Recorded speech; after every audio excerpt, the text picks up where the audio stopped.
Misteri pesugihan pemilik toko permata.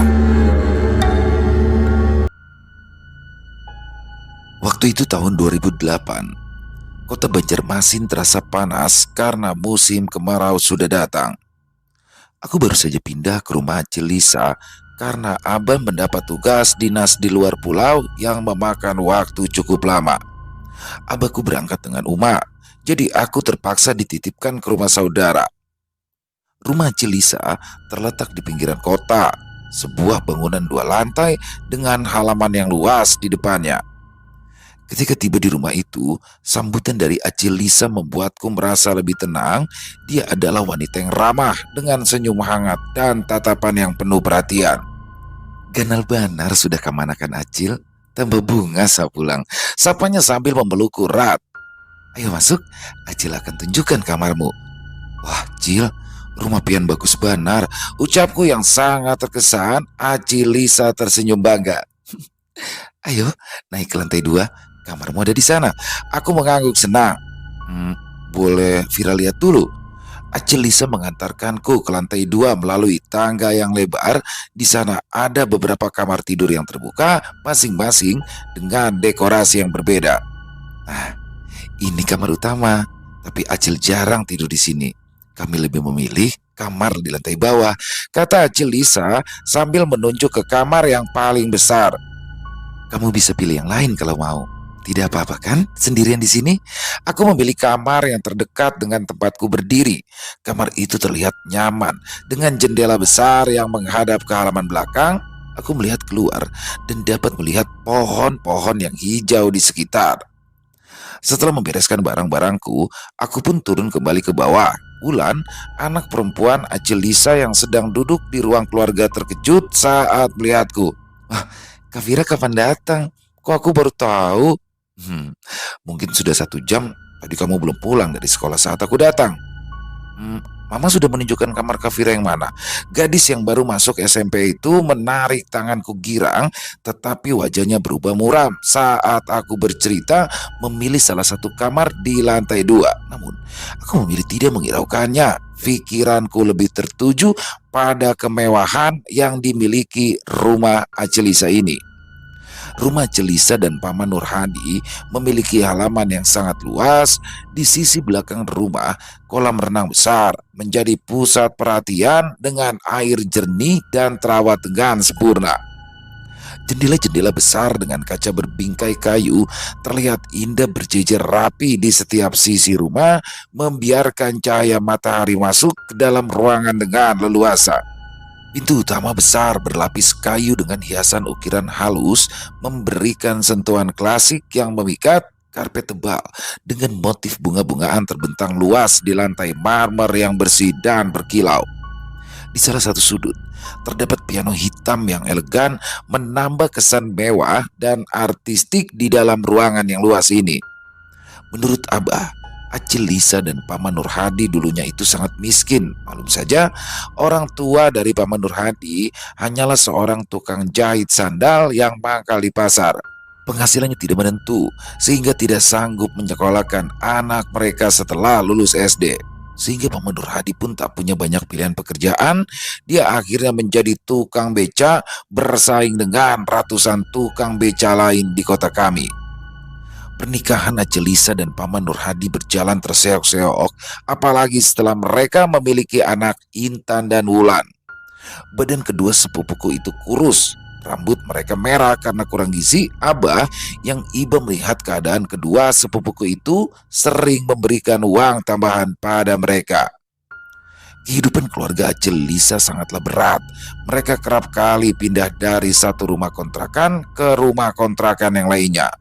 Uang yang Paman Nurhadi hasilkan hanya cukup untuk menyambung hidup sehari-hari. Terkadang mereka harus meminjam uang dari saudaranya untuk membayar tagihan atau demi kebutuhan mendesak lainnya. Abahku dan saudara yang lain sudah sering menyarankan pada Celisa agar suaminya mencari pekerjaan lain, bukan hanya duduk-duduk menunggu penumpang. Tetapi Paman Nurhadi menolak keras. Ia selalu beralasan hanya bisa menjadi tukang beca saja walau penghasilannya tidak menentu. Abahku juga pernah mengajak Paman Nurhadi bekerja menjadi pesuruh di kantor tempat Abah bekerja, tapi Paman hanya bertahan 1 bulan saja. Setelah menerima gaji, dia langsung mengundurkan diri, alasannya capek karena disuruh-suruh terus. Pernah juga Kai memodali Aci Lisa untuk berjualan sembako di rumah, bukannya untung, barang jualan terus saja menyusut karena dipakai tiap hari. Akhirnya, warung sembako itu pun tutup. Setelah kejadian itu, hampir semuanya kapok membantu memberikan pekerjaan kepada Paman Nuradi kalau mereka datang untuk meminjam uang. Abah maupun saudara-saudara yang lain hanya memberi sekedarnya saja. Abah pun lebih suka memberikan beras atau bahan-bahan sembako lainnya agar Intan dan Wulan tidak kelaparan daripada memberikan uang yang hanya akan dihabiskan Acil atau Paman untuk keperluan tak penting. Namun, beberapa tahun silam terjadi sebuah peristiwa tragis yang mengubah segalanya. Intan meninggal dunia dalam sebuah kecelakaan motor yang menyedihkan. Kehilangan ini membawa duka yang mendalam bagi keluarga. Kami semua terpukul karena Intan meninggal dunia begitu tiba-tiba. Sepupu yang usianya sebaya denganku itu ditabrak oleh seorang pemuda mabuk. Meskipun langsung dilarikan ke rumah sakit, tetap saja nyawanya tak bisa diselamatkan. Dan mirisnya lagi, saat itu Paman Nurhadi sedang tidak ada di kota. Beliau pergi keluar pulau karena ada bisnis bersama temannya. Entah bisnis apa itu. Ajelisa sendiri mengaku tak tahu menau. Wajah Wulan basah oleh air mata. Ketika Intan dimakamkan, hanya Ajelisa saja yang tidak menangis. Ia berdiri dengan tenang di upacara pemakaman anak sulungnya. Aku sempat heran, tapi kata Uma, setiap orang punya cara-cara yang berbeda dalam mengekspresikan kesedihannya. Mungkin saja Ajelisa memilih menangis seorang diri saat tidak ada orang lain yang melihatnya. Saat Paman Nurhadi pulang, ekspresinya juga sama. Dia tak terlihat seperti orang kehilangan anak, sikapnya biasa saja, bahkan dia langsung sibuk membuka bisnis. Ya, Paman Nurhadi saat itu langsung membuka bisnis batu permata. Entah dari mana ia mendapatkan modal untuk usaha tersebut. Yang pasti, Paman Nurhadi bisa menyewa sebuah toko kecil dan menjual berbagai permata khas Kalimantan. Usahanya pun berjalan dengan lancar.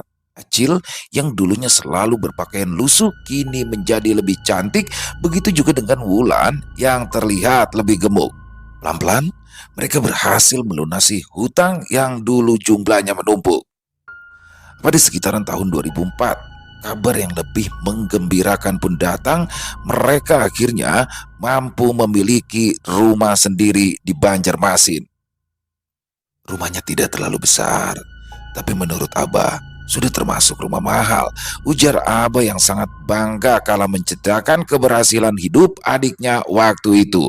Wajar saja kalau Abah merasa sangat bangga.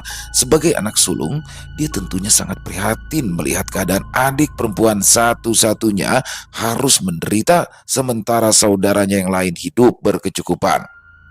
Abahku sendiri memiliki 4 orang saudara, hanya 1 yang perempuan, sisanya laki-laki semua.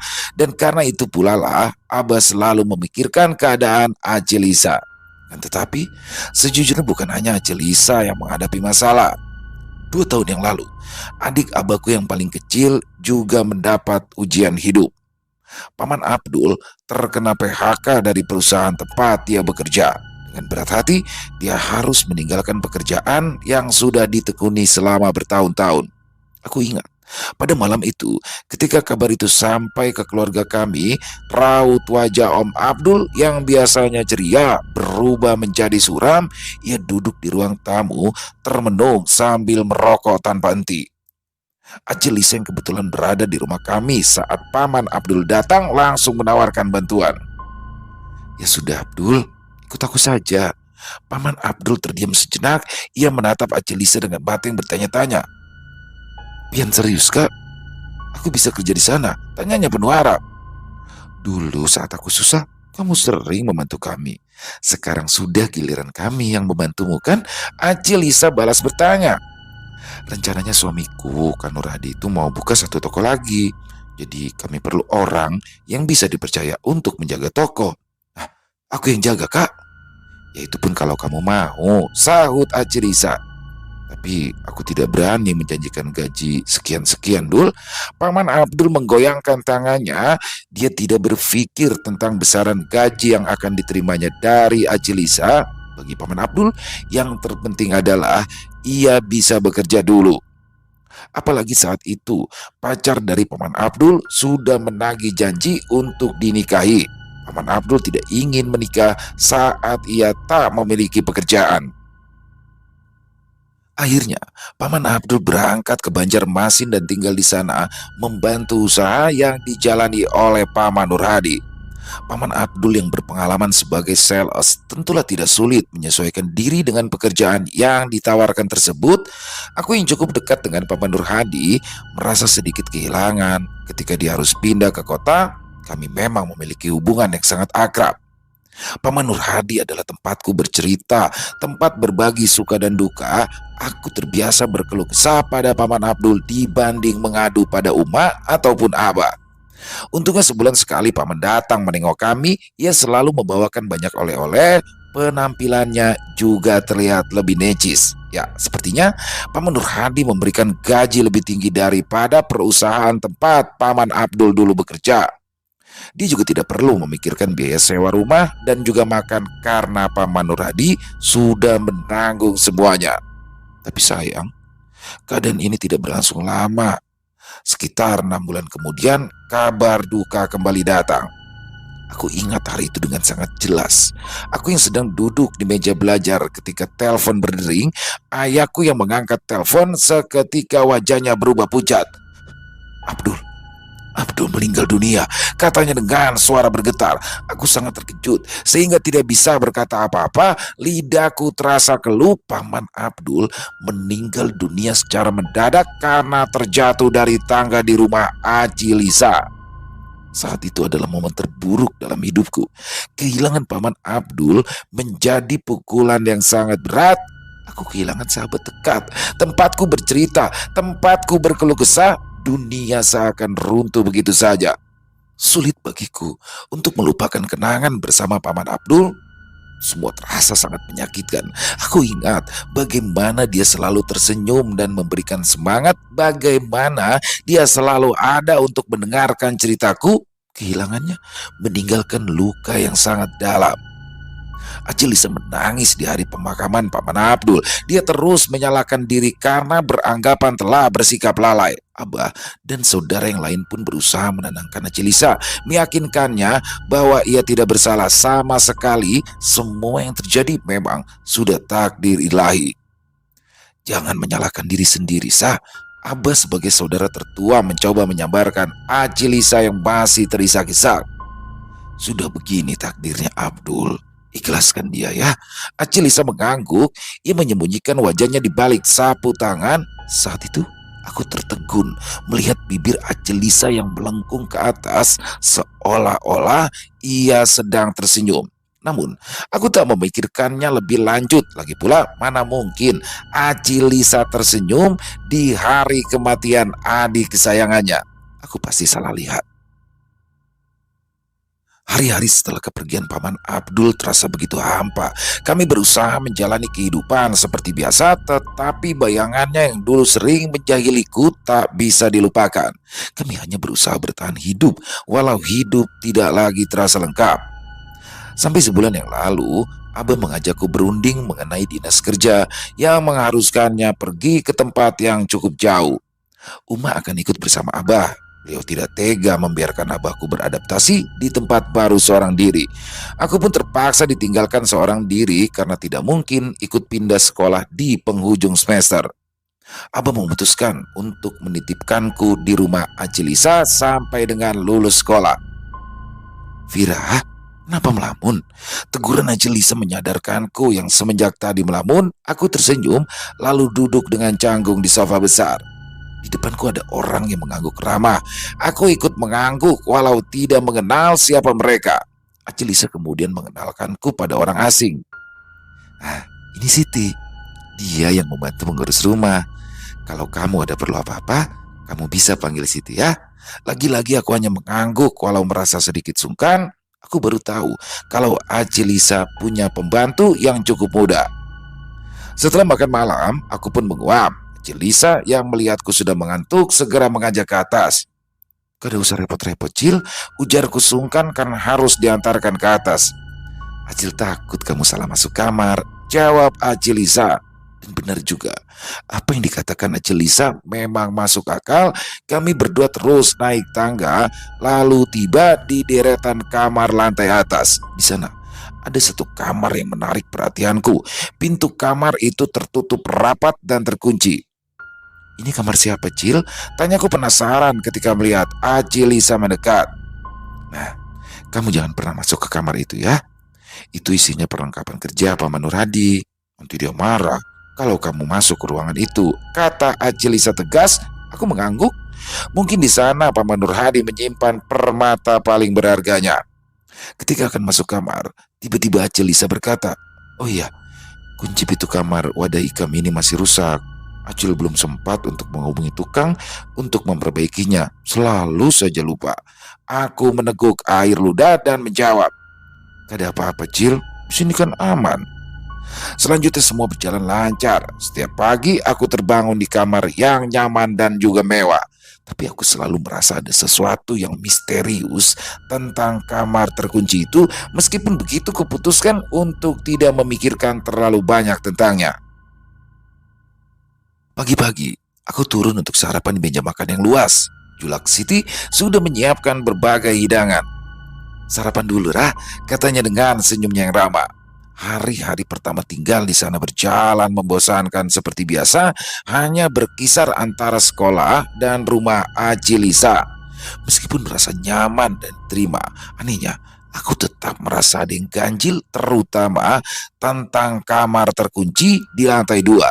Pernah pada suatu malam, saat berjalan menuju kamar, aku mendengar suara dari kamar itu. Aku berhenti sejenak, mencoba mendengarkan lebih jelas, tapi kemudian suara itu hilang.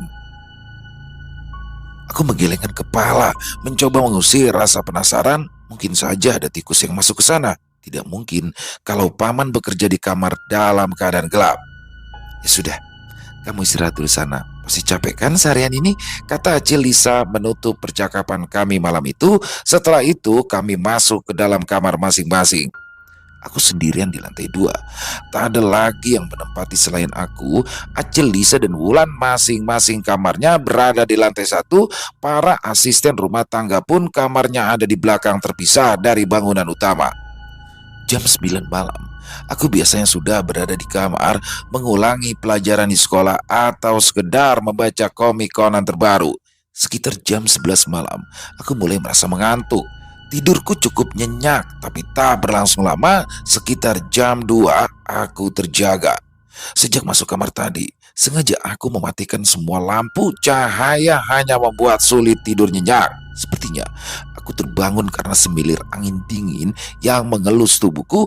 Anginnya berhembus masuk melalui pintu kamar yang dalam keadaan terbuka.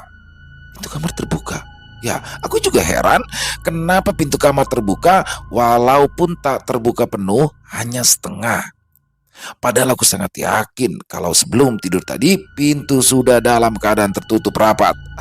Mungkin karena tertiup angin jadinya terbuka, pikirku. Karena pintu terbuka itulah aku jadi bisa melihat keluar. Celahnya cukup bagiku untuk memperhatikan gelapnya suasana luar kamar. Sangat gelap. Ruang tengah lantai 2 sangat gelap. Tak ada lampu menyala barang satupun juga. Beberapa saat lamanya aku diam memperhatikan gelap di luar. Belum 100% sadar setelah terjaga. Selain itu juga masih berusaha mengumpulkan niat dan tenaga untuk bangun dari tidur lalu menutup pintu. Seiring bergulirnya waktu dan mulai terbiasanya mata melihat dalam remang, aku merasa ada yang mengganggu pandangan. Walau tak begitu jelas, sepertinya aku melihat ada sosok di luar sana. Sosok itu berdiri diam memperhatikan aku yang masih terbaring di tempat tidur. Meskipun hanya berbentuk siluet hitam, tapi aku jelas melihatnya. Siapa itu? Beberapa detik aku terus memperhatikan sampai kemudian timbul niat mendekati pintu untuk memastikan. Aku bangun dari tempat tidur lalu berjalan ke arah pintu. Tapi setelah sampai, tiba-tiba bayangan hitam itu sudah tak ada lagi, sudah tak ada di tempatnya lagi. Kemana perginya? Mungkin salah lihat, pikirku. Lalu aku tutup pintu rapat-rapat, memilih untuk kembali tidur daripada besok harus bangun kesiangan. Hanya saja, bayangan hitam di depan pintu itu terus terngiang-ngiang di pikiranku. Walau sudah mencoba untuk tertidur lagi, tetapi bayangan itu tak hilang dari benakku. Siapa yang berdiri di sana? Apa yang sedang dia lakukan? Meski berusaha untuk tidak memikirkannya, rasa penasaran dan sedikit takut menyelimuti pikiranku. Keesokan paginya, aku pun menceritakan kejadian semalam kepada Aci Lisa saat sarapan. Cil, semalam aku melihat bayangan di depan kamar. Kira-kira apa ya? Aci Lisa tampak terkejut sejenak, lalu tertawa kecil. Mungkin itu hanya bayanganmu saja, sayang. Tak perlu khawatir, rumah ini aman. Akan tetapi hatiku masih diliputi rasa penasaran. Sejak itu, tiap malam aku memastikan pintu kamar tertutup rapat sebelum tidur. Meja belajar ku dorong ke belakang pintu agar tidak bisa dibuka dari luar dengan mudah. Tidak lama kemudian, ujian semester pun sudah selesai, rapot sudah dibagikan, aku tinggal menunggu waktu sebelum dijemput Abah untuk pindah. Pada hari libur, aku bangun pagi-pagi untuk membantu pekerjaan rumah seperti menyapu halaman, membersihkan ruang tamu, dan merapikan ruang makan. Rasanya aneh. Rumah sebesar ini hanya ditinggali oleh beberapa orang saja, tapi pekerjaannya tetap banyak. Selain itu, aku pun juga membantu usaha Paman Nur Hadi. Aku ikut pergi ke toko dan belajar cara melayani pelanggan. Paman Nur Hadi sangat senang melihatku ikut bekerja di sana. Bahkan setiap hari ia memberikanku uang saku tambahan setelah toko tutup. Seiring berjalannya waktu, aku pun menjadi lebih akrab dengan penghuni rumah, termasuk para asisten rumah tangga. Kak Siti, salah satu ART, sering berbicara denganku saat kami bekerja bersama di dapur. Suatu hari, rasa penasaran tentang kamar terkunci di lantai 2 kembali muncul. Kak, emang kamar atas depan kamarku itu isinya apa ya? Kok sepertinya misterius sekali. Tidak ada orang yang boleh masuk. Tanyaku kepada Kak Siti sambil berharap mendapatkan jawaban yang memuaskan. Siti berhenti sejenak mengadun kue. Dia tampak berpikir sebentar. Ulun juga tidak tahu pastinya. Kada pernah boleh masuk, walaupun hanya untuk membersihkan. Pintunya akan selalu terkunci. Jawabnya sambil menggelengkan kepala. Aneh sih. Tapi sudahlah. Mungkin karena isi kamar itu sangat pribadi bagi Acelisa dan juga Paman Nur Hadi. Kataku berusaha menepis rasa penasaran yang kembali muncul. Semula, aku mengira jika di sana tersimpan barang-barang penting milik Paman Nur Hadi, tapi selama tinggal di sini, tidak pernah aku lihat Paman Nur Hadi naik ke lantai 2. Rasa ingin tahu itu semakin sulit untuk diabaikan. Setiap kali lewat di depan pintu kamar, ada perasaan aneh yang merayap di punggungku. Pintu yang selalu tertutup dan terkunci rapat membuatku bertanya-tanya apa yang sebenarnya ada di dalam sana. Malam harinya, saat semua orang sudah tertidur, aku mencoba untuk fokus pada kegiatan lain. Ku nyalakan lampu kecil di meja belajar dan membuka buku yang baru dibeli tadi siang. Tetapi pikiranku terus kembali ke kamar terkunci itu. Sejak tadi terus teringat kejadian saat melihat bayangan hitam yang sempat kulihat di dekat pintu. Apa mungkin ada hubungannya dengan kamar itu? Aku mencoba menenangkan diri, mengatakan pada diri sendiri bahwa itu hanyalah imajinasiku saja, tapi rasa penasaran itu tak kunjung hilang. Hari-hari berikutnya berjalan dengan rutinitas yang sama. Aku membantu pekerjaan rumah, menemani Wulan, lalu berangkat ke toko Paman Nur Hadi. Suatu sore, saat kami semua sedang duduk di ruang keluarga, Aci Lisa bercerita tentang rencananya untuk merenovasi rumah. Kami ingin memperbesar taman belakang supaya lebih luas. Katanya dengan mata berbinar. Aku mendengarkan dengan antusias, ikut merasa senang dengan rencana mereka. Tapi kan untuk membersihkan rumah, kita perlu biaya tambahan lagi, Ma. Celetuk Wulan. Aci Lisa tersenyum lebar. Tenang saja, Sebentar lagi kita akan dapat banyak uang lagi. Aku yang duduk di samping Wulan hanya manggut-manggut kagum. Seperti itu rasanya jadi orang kaya. Mudah sekali mendapatkan uang dalam jumlah yang banyak. Wajah Wulan terlihat sedikit pucat saat mendengar ucapan ibunya. Dia bertanya pelan, "Abah dapat proyek lagi, mah?" "Bukan, ini semua berkat bantuan Vira," ujar Aci Lisa sambil melirikku. Aku mengerutkan kening. "Ulun, Cil?" "Iya, semua berkat bantuan Vira." Aci Lisa menepuk bahuku. Aku tercengang karena tidak mengerti, sementara Wulan semakin pucat wajahnya. Ia menundukkan kepalanya dalam-dalam. Namun, aku tidak ambil pusing tentang masalah itu. Kamar misterius lebih menyita perhatianku. Masalahnya, sekarang ini aku mulai sering mendengar suara-suara aneh. Kadang terdengar langkah kaki yang naik atau turun tangga. Pernah juga ada suara pintu terbuka, tapi entah pintu yang mana. Suara-suara itu biasanya muncul pada malam hari ketika rumah sudah sepi, tapi bukan itu yang paling menakutkan, melainkan bayangan hitam tinggi besar yang beberapa kali melintas di depan pintu kamar saat malam.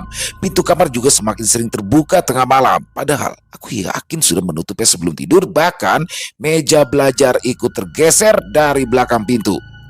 Suatu malam, kejadian menakutkan kembali terjadi. Malam itu sekitar jam 9 malam, aku sudah berada di dalam kamar. Hiburan satu-satunya adalah majalah lama yang sudah sering dibaca sambil menunggu kantuk datang. Lampu luar kamar sudah dimatikan semua. Hanya kamarku yang masih terang. Sekitar tengah malam terdengar suara derit pintu yang terbuka perlahan. Aku belum tahu pintu mana yang terbuka karena ada 4 kamar di lantai atas. Mungkin terbuka tertiup angin, pikirku dalam hati. Tapi kemudian terdengar lagi suara pintu tertutup. Siapa yang keluar masuk salah satu kamar, entahlah. Aku memutuskan untuk mematikan lampu besar dan membiarkan lampu kecil tetap menyala seperti biasanya. Kamar pun berubah menjadi temaram. Ketika hendak merebahkan tubuh di tempat tidur, lagi-lagi terdengar suara pintu yang terbuka perlahan. Rasa penasaran mulai muncul. Aku berniat melihat keluar untuk mengetahui pintu kamar mana yang terbuka. Setelah membuka pintu dan melongok keluar, ternyata tempat itu sama saja gelapnya. Hanya sedikit cahaya dari luar rumah masuk melalui sela-sela jendela. Cukup lama Cukup lama aku berdiri di sana menunggu suara misterius itu kembali muncul, sampai akhirnya pandanganku terhenti di salah satu kamar yang pintunya terbuka. Aneh, ternyata kamar yang pintunya terbuka adalah kamar misterius tersebut. Rasa takut dan penasaran berkecamuk di dalam kepala. Akhirnya rasa penasaran mengalahkan segalanya. Aku memutuskan untuk mendatangi kamar itu. Aku beringisut mendekat, sampai akhirnya aku berdiri tepat di depan kamar. Pintu tidak terbuka penuh, hanya setengahnya saja. Perlahan aku mendorong pintu sampai terbuka lebar. Namun, aku masih belum bisa melihat dengan jelas isi kamar. Cukup lama aku berdiri di sana, sampai akhirnya melihat tempat tidur besar berkelambu di sisi kiri. Rangka ranjangnya tampak terbuat dari besi kokoh dengan kelambu yang bagian depannya terbuka. Di atas kasur bertebaran banyak kuncup bunga. Aku tidak tahu jenis bunga apa. Mungkin dari situlah asal wangi bunga yang beberapa kali tercium di lantai atas. Dinding ruangan tertutup seluruhnya dengan kain berwarna hitam menutupi sampai ke langit-langit. Di sebelah ranjang ada meja besar dengan banyak benda-benda aneh dan seram di atasnya. Beberapa di antaranya tidak bisa aku kenali. Ya Tuhan, ruangan apa ini? Gumamku dalam hati. Walaupun belum sempat melihat semuanya, aku sudah berniat kembali ke kamarku. Aku takut. Namun sebelum aku melangkah, tiba-tiba saja terdengar suara menggeram. Refleks aku menoleh ke sana. Detik berikutnya, jantung ini seolah seperti berhenti berdetak karena kaget ketakutan. Di sana ada makhluk hitam tinggi besar sedang berdiri di pojok kamar dengan kepala nyaris menyentuh langit-langit. Sosok yang sangat menyeramkan. Melihat itu, aku langsung berlari ke kamarku, dan setelah di dalam kamar, aku menutup pintu, berdiri bersandar pada pintu karena sadar pintu kamar tak bisa dikunci. Aku menangis pelan penuh ketakutan. Meskipun begitu, aku masih bisa mendengar suara dari luar, yakni suara pintu yang perlahan tertutup. Keesokan paginya, setelah malam penuh ketakutan itu, aku terbangun dengan perasaan cemas dan juga gelisah. Matahari sudah tinggi, tetapi bayangan mengerikan dari malam sebelumnya masih melekat di dalam benakku. Aku berusaha menenangkan diri, meyakinkan bahwa semua hanya mimpi buruk. Aku mandi, berpakaian, lalu turun untuk sarapan. Rah, ada rencana liburan kemana? Paman Nur Hadi bertanya lebih dulu. Aku yang berniat menyuap nasi terpaksa meletakkan sendok ke piring lagi. Belum ada rencana mau kemana-mana, Paman. Ya paling seperti biasa, nanti siang ikut menjaga toko. Memangnya tidak bosan? Paman Nur Hadi bertanya lagi, kepalaku menggeleng. Ya kalau dibilang bosan ya bosan, tapi mau bagaimana lagi, Paman? Ya cuma itu kegiatan yang ada di sini. Paman Nur Hadi memandang Aci Lisa, lalu ia tersenyum. Bagaimana kalau hari ini kita jalan-jalan? Aku terkejut mendengarnya. Jalan-jalan? Jalan-jalan kemana, Paman? Ke air terjun. Tidak jauh dari Banjarmasin. Paman menoleh pada Wulan. Kamu tidak usah ikut ya? Loh, kenapa Wulan tidak ikut? Aku kelepasan bertanya. Ya, aneh saja rasanya karena Paman tidak mengajak Wulan untuk ikut berjalan-jalan. Dia itu sudah sering ikut. Terakhir ke sana malah merengek mengajak pulang. Daripada nanti merepotkan kita, ya lebih baik tidak usah diajak sama sekali. Acil Lisa di sini yang menjawab. Wulan itu lebih suka diajak ke mall. Aku mengangguk lantas diam-diam melirik adik sepupuku itu. Wajahnya tidak terlihat kecewa karena tidak diajak jalan-jalan. Tapi kenapa dia justru terlihat ketakutan? Aku ingin bertanya kepada Wulan, tetapi Acil Lisa tidak memberikan kesempatan kami berduaan. Ia justru menyuruhku untuk segera bersiap pergi. Bawa baju ganti ya, Ra? Seru Acil Lisa dari lantai bawah. Aku mengangguk.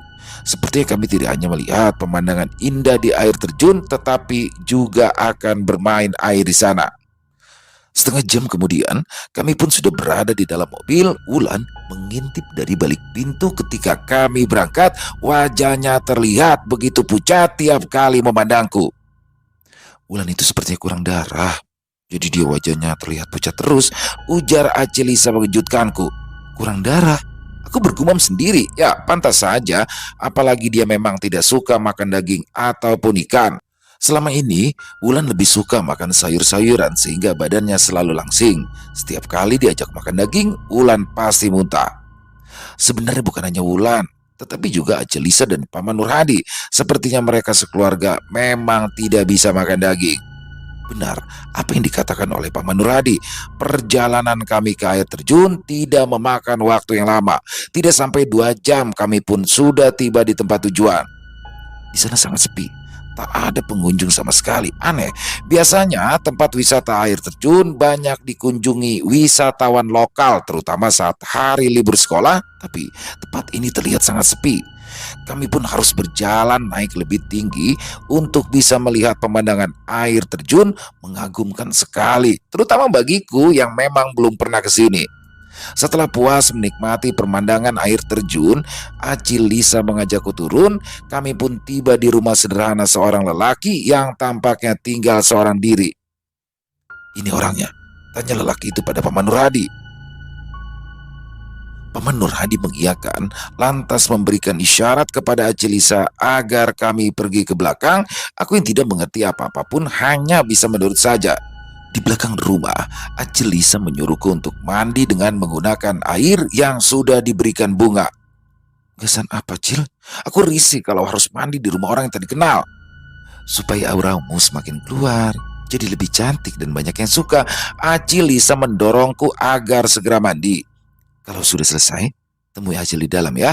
Acil Lisa lalu meninggalkanku seorang diri di sana. Aku termenung sebentar sambil memandangi permukaan air yang dipenuhi bunga. Lalu entah kenapa, aku menggayung air itu dan membuangnya ke lantai. Perasaan tak enak membuatku enggan mandi, apapun alasan yang diberikan Acil.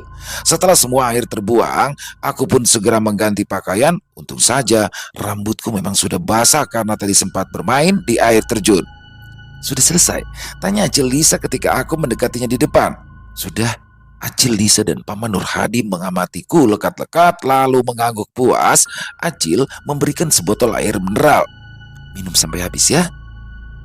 Habiskan sekarang juga. Acil, Lisa menggeleng. Terserah, yang pasti nanti diminum sampai habis ya.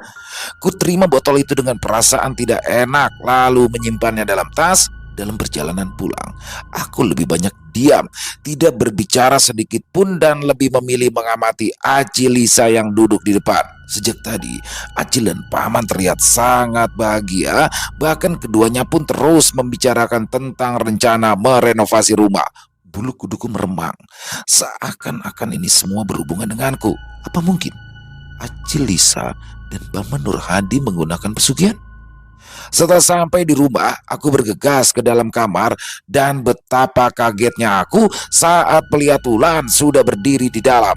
Wajahnya tampak serius dan tegang, jauh berbeda dari biasanya. Dia mendekat dan tanpa banyak kata lantas menyerahkan beberapa lembar uang. Dia juga menyerahkan tas yang sepertinya sudah terisi dengan baju-bajuku. Pergi, pergi dari sini secepatnya, Kak. Jangan pamit pada siapapun, ujarnya setengah berbisik. Dia lalu meraih botol yang ada di tanganku dan meminum isinya sampai habis. Aku terguncang kalau melihat sikapnya. Kenapa, Wulan? Ada apa? Namun ia tidak menjelaskan apa-apa. Dia hanya berkata, aku ingin kakak selamat.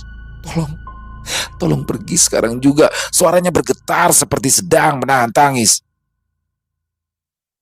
Jangan pulang ke rumah kakak ya. Menginap saja di rumah teman atau di penginapan. Aku sudah menghubungi Julak, abahnya kakak. Besok beliau akan datang menjemput. Dengan perasaan campur aduk antara bingung, takut, dan cemas, aku menerima uang itu. Terima kasih, Wulan, kataku lirih sambil memeluknya sejenak. Dia hanya mengangguk dan segera mendorongku keluar dari kamar. Aku bergegas mengemasi beberapa barang penting lalu turun ke lantai bawah. Tidak ada seorang pun yang curiga atau memperhatikan kepergianku. Setelah mengintip ke arah ruang tamu dan dapur, lalu memastikan tidak ada yang melihat, aku segera menyelinap keluar dari pintu depan. Untungnya, rumah Paman tidak jauh dari jalan utama, sehingga aku bisa segera mencari angkutan umum. Sebuah mobil angkutan umum berwarna kuning segera berhenti dan aku pun naik. Perjalanan ini terasa panjang sekaligus menegangkan. Teman baikku sempat bingung karena aku mendadak datang dengan membawa tas besar. Aku ikut menginap di sini ya, ujarku. Besok Abah akan datang menjemputku.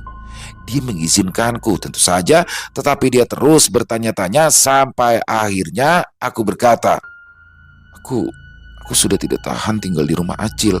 Temanku terdiam, diusapnya punggungku sambil berkata, yang sabar ya. Keesokan harinya, aku meminjam telepon teman untuk menghubungi Abah dan ternyata benar apa yang dikatakan oleh Wulan. Abah memang sudah dalam perjalanan menjemputku. Sebelum tengah hari, Abah datang. Wajah beliau tampak muram saat kami berpamitan dari rumah temanku. Rasa takut bercampur rasa khawatir terus berkecamuk karena melihat reaksi Abah. Kutarik nafas dalam-dalam, bersiap untuk dimarahi karena sudah berani meninggalkan rumah Acil, Lisa tanpa pamit. Nanti saja kita bicara di rumah, ucap Abah saat kami tiba di bandara. Kami sampai di tempat tinggal Abah yang baru. Di sana, Uma sudah menunggu dengan wajah kusut, matanya merah dan sembab. Aku mencium tangan Uma, lalu memeluknya erat. Rasanya rindu sekali karena lama tak berjumpa dengan Uma dan Abah. Vira sudah tahu, Bah? Tanya Uma pada Abah. Abah menggeleng. Uma saja yang bercerita. Uma memandangiku dengan tatapan penuh kesedihan. Air mata menetes satu persatu. Nak, Wulan meninggal pagi ini. Dia mengalami kecelakaan mobil. Suaranya gemetar saat mengucapkan kata-kata itu. Aku terdiam. Tubuhku seketika terasa lemas. Dunia seakan berhenti berputar. Apa? Bagaimana bisa? Aku hampir tidak bisa percaya dengan apa yang barusan ku dengar. Abah menambahkan. Mobil yang dikendarainya menabrak pohon di jalan ketika ia ingin pergi ke mall. Abah sudah tahu kejadian ini sejak tadi. Tapi kenapa kita tidak pergi dulu ke rumah Wulan? Aku terduduk di lantai, tidak ada kekuatan lagi untuk bangkit berdiri. Wulan sendiri yang melarang Abah untuk ke sana. Kemarin saat menelpon Abah, Wulan juga sudah berpesan agar segera membawamu pergi dan jangan pernah menginjakan kaki di rumah mereka lagi. Abah menggeleng sedih. Tapi, tapi kenapa, Bah?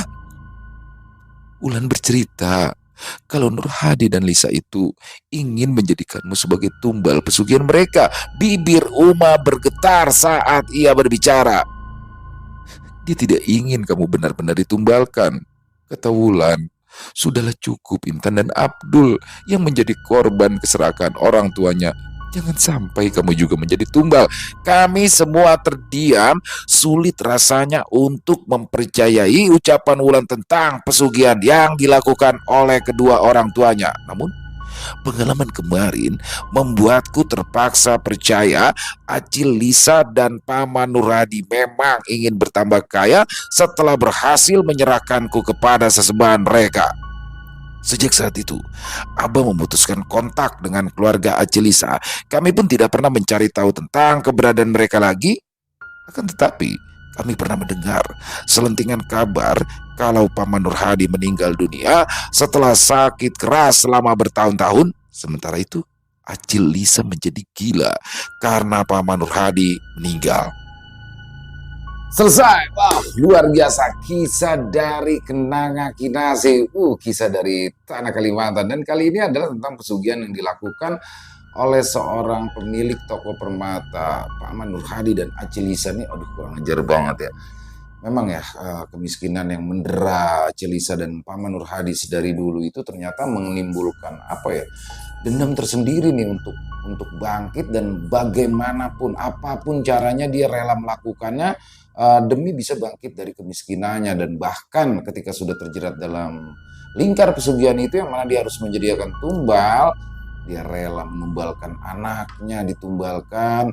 Lalu yang kedua adalah adiknya ya, adik dari Acil Lisa. Dan yang terakhir, yang ketiga ini rencananya Vira. Jadi Vira ini adalah keponakannya, yang mana tokoh utama dalam sini adalah Vira. Vira udah banyak kejanggalan sebenarnya. Dan untungnya sih terakhir itu Vira nggak mandi air kembang ya ketika dibawa ke air terjun. Tidak, dia hanya dibuang aja, dan kebetulan rambutnya masih basah. Jadi Acil Lisa dan Paman Nurhadi itu tidak tidak curiga.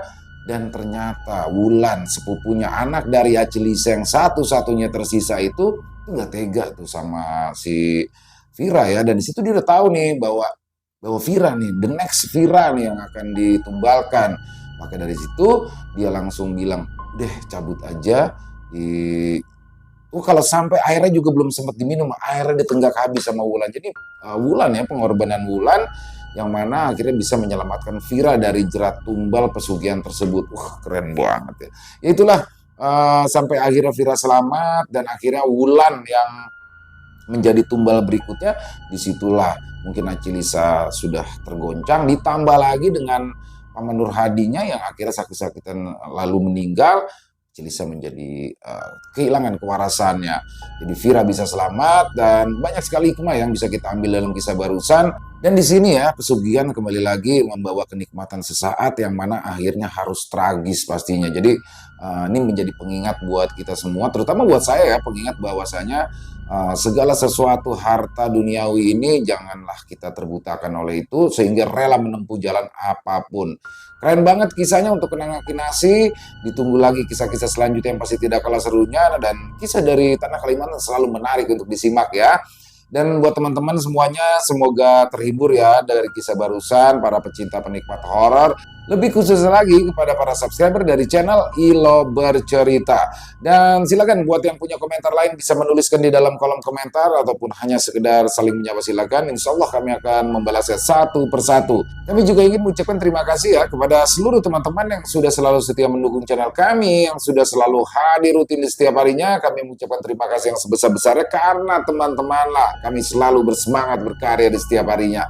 Buat yang suka dengan kisah barusan bisa diklik tombol like-nya, tombol jempolnya. Buat yang belum subscribe, yuk diklik dong tombol merah subscribe-nya. Jangan lupa lonceng notifikasinya dinyalakan agar teman-teman selalu mendapatkan notifikasi dari konten-konten yang akan kami upload selanjutnya. Untuk channel Ilo Bercerita ini kami upload di setiap malamnya ya, setiap jam 9 malam waktu Indonesia bagian Barat atau jam 21.00 waktu Indonesia bagian Barat. Oh iya, buat teman-teman mungkin yang punya kisah horor misteri ya, yang diangkat dari kisah nyata dari pengalaman pribadi, apabila mungkin berkenan dibawakan di channel kami, silakan bisa mengirimkannya ke nomor telepon yang ada di sini, dan bebas dalam bentuk tulisan boleh, dalam bentuk audio boleh, senyamannya teman-teman aja. Buat yang sudah mengirimkan kisah kami ucapkan terima kasih. Buat yang sudah mengirimkan kisah tapi belum sempat dibawakan, harus bersabar ya, karena harus melalui proses penggarapan terlebih dahulu. Di akhir kata, saya Ila mengucapkan permohonan maaf apabila mungkin dalam pembawaan kisahnya barusan ada kata-kata saya yang salah ataupun ada kata-kata saya mungkin yang kurang berkenan di hati teman-teman. Saya mohon dibukakan pintu maaf yang seluas-luasnya karena saya hanyalah manusia biasa, tempatnya salah dan dosa. Dan sampai berjumpa lagi di konten-konten kami selanjutnya yang pasti tidak kalah serunya, yang pasti tidak kalah horornya. Masih bersama saya Ilo di channel Ilo Bercerita. Salam sehat, sukses selalu untuk kita semua. Wassalamualaikum warahmatullahi wabarakatuh.